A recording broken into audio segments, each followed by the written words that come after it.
আসসালামু আলাইকুম। আশা করি সবাই ভালো আছেন, আমিও ভালো আছি। এখন এই বড়িটা এগুলা মরিচ হলুদ জন্য পালিশ করে। এটা হচ্ছে চাউল ভুট্টা, এটা হচ্ছে আপনার ওই ভিজা চাউল ভাঙে, এটা হচ্ছে ধান, এটা ধান।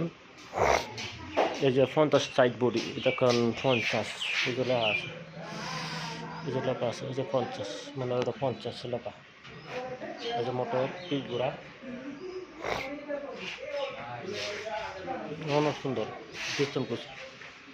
এই যে ধান, এই যে হচ্ছে ভুট্টো, ভুট্টো আর চাউল, এই যে ভিজা এই যে শুকনো চাউল ওইগুলো ভাঙে, এই যে আস্তে ফিটিং করছে, বাড়তে শুরু করছে। দেখেন কত সুন্দর। এই যে কোনো কোনো